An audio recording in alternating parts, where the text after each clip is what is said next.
Bonjour à tous, bienvenue sur la chaîne YouTube le Studio SQL. Aujourd'hui, nous allons voir ensemble comment exporter et importer des données via Oracle Data Pump dans une base Oracle qui se trouve dans le cloud avec des outils comme XPDP et IMPDP. Préparez votre SQL Plus et let's go.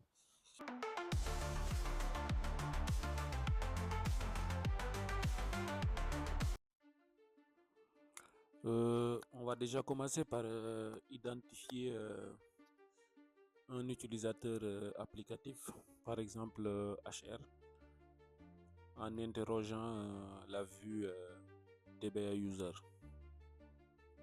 sur les colonnes username et account status pour identifier un ou deux schémas à exporter, par exemple un schéma applicatif. Moi, dans mon cas, j'ai choisi le schéma HR. Donc là, on va l'identifier en tapant la requête select username account status from DBA user where account status égale open, c'est-à-dire les users applicatifs qui ont un compte actif, qui n'ont pas un compte lock. Donc ici, l'écran est mal formaté, donc il faut bien le formater. C'est un souci souvent sur SQL+. Donc pour résoudre ce souci, il faut juste taper la commande setLine ou bien setLine size 300. Moi j'ai mis 300. Et vu que je souhaite afficher deux colonnes, donc tu mets col, le nom de la colonne for A et le nombre de caractères. Donc ici call username for A20 ou A30 par exemple. Voilà. Et on exécute la requête. Et donc là, tout est bien formaté et on a bien notre schéma HR qui a un compte actif. Donc c'est ce schéma qu'on va exporter via l'outil EXPDP avec un fichier par file. Pour débuter, on va éditer un fichier, on le crée à vide et voilà, on le remplit en mettant nos paramètres et nos valeurs. Donc nous, ici, on souhaite exporter le schéma HR. Donc le premier paramètre, c'est schema égale HR. Directory. Voilà, ici, il faut mettre un bon nom de directory. Nous, notre base se trouve dans le cloud. Alors, Oracle nous a créé par défaut un directory qui s'appelle DataPumpDir, qui se trouve directement dans les serveurs cloud d'Oracle. Donc, on peut directement l'utiliser. Si c'était par exemple une base qui se trouve dans votre PC local, vous aurez créé cette directory en tapant la commande create or replace directory has et vous mettez le chemin d'accès. Après, n'oubliez pas le grant read write to directory. Voilà, le nom du tout. Ok, et le nom du dump file comme troisième paramètre là, il faut choisir un nom. Bah, ça dépend. Moi, ici, j'ai choisi export schéma hr.dmp, mais on peut choisir n'importe quel nom. L'essentiel, c'est que l'extension doit être .dmp. Et log file aussi, pareil, parallèle par défaut 1. Et notre fichier par file est prêt. Et là, on peut utiliser l'outil EXPDP. Donc la commande c'est EXPDP, le nom de l'administrateur. Moi, par exemple, l'administrateur c'est admin. Arrobase le nom de service qui vous permet de se connecter à votre base. Moi par exemple, c'est LSY. Voilà. Et par file égale. Vous ouvrez les codes et là vous mettez le chemin qui mène vers votre fichier par file. Et n'oubliez pas de mettre aussi le fichier. Moi, dans mon cas, c'est slash user, slash lamine, sila, slash le nom de mon parfile qui s'appelle parfile.par. On l'exécute. Il va nous demander le mot de passe administrateur pour avancer. Là, on met le mot de passe administrateur. Et parfait, on est connecté à Oracle. Donc, c'est un schéma qui n'est pas gros. Donc, l'export devrait prendre moins d'une minute. C'est un schéma qui fait quelques mégas.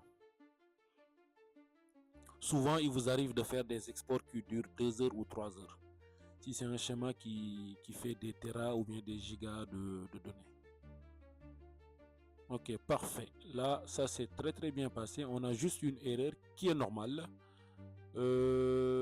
Parce qu'il essaie d'exporter des données qui sont cryptées sur la table employees. Donc j'ai déjà fait une vidéo là-dessus, comment crypter des données sur une table Oracle. Donc là, il exporte des données qui sont cryptées, raison pour laquelle il nous a affiché cette erreur. Donc c'est une erreur normale. Donc là, c'est bon, on a déjà exporté et on va passer à l'import. Pour l'import aussi, pareil, on va créer un fichier par file. Un fichier par file n'est rien d'autre qu'un fichier de paramètres. Et les données qu'on a copiées du schéma HR, on va les coller sur un nouveau schéma que l'import va créer qui s'appelle HR copy. Voilà, donc pour ça, c'est le paramètre remap schéma. Donc vous mettez HR, propriétaire des objets, 2 points et le nouveau schéma. Le nouveau schéma où vous voulez que les données de HR atterrissent. Donc ici, nous, on a choisi HR copy. Parfait, on peut remapper des table space, on peut remapper pas mal de choses. Hein. Voilà, directory, toujours comme d'hab, on utilise le directory que Oracle nous a créé par défaut dans le cloud, qui s'appelle data underscore pump underscore dir.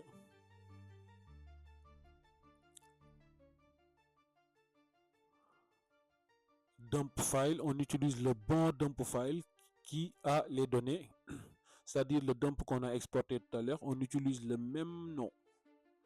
Donc là, on est tenu d'utiliser le même nom parce que c'est ce fichier dump là qui contient les données dont on a besoin pour la suite de cette vidéo. Voilà.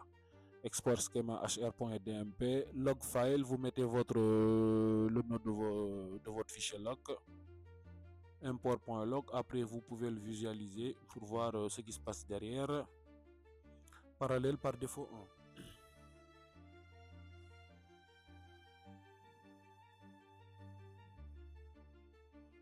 Parallèle par défaut 1. Voilà, à partir de là, on peut fermer notre fichier par file et passer. Ah, j'ai oublié, full égale yes. Il faut ajouter full égale yes. Vu que notre fichier dump là, il contient que des données de HR, donc là, on peut mettre full égale yes. Et là, on tape la commande impdp admin. Si, dans votre cas, si c'est 6, vous mettez 600. Moi, dans mon cas, c'est admin. Arrobase notre service et votre fichier par file. Et comme à l'export, il va nous demander le mot de passe administrateur qu'on mettra.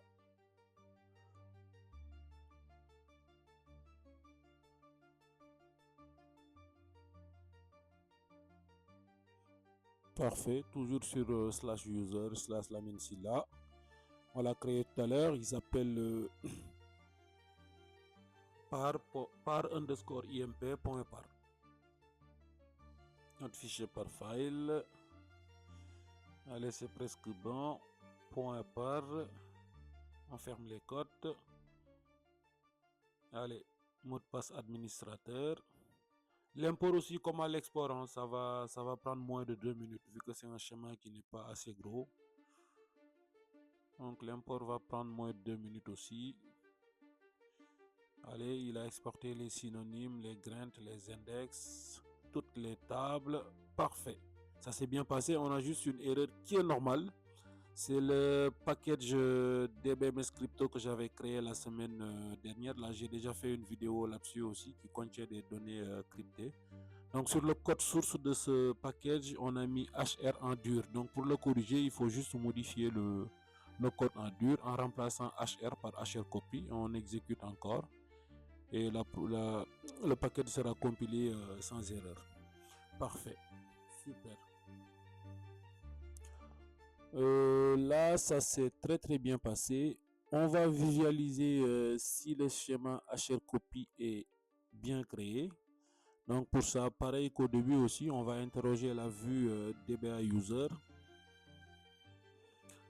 Ok, select username from DBA user, where username like HR. Donc c'est toutes les users qui contiennent le schéma HR. Donc là, on a bien notre HR copy qui est créé par IMPDP. Donc c'est très utile de maîtriser ces outils EXPDP et IMPDP quand on est DBA Oracle parce que ça nous arrive très souvent de rafraîchir des données de la production vers les environnements de dev ou bien DUA. Donc il y a pas mal de paramètres sur les outils XPDP et IMPDB. Très important à maîtriser. Pour ça, vous mettez l'outil XPDP-help. Et là, vous avez pas mal de paramètres. Il y a des excludes. Si vous voulez, vous excluez des tables. Vous pouvez faire pas mal de choses. Kill job. Il y a pas mal de choses que proposent ces outils. Merci d'avoir regardé cette vidéo et abonne-toi si ce n'est pas encore fait.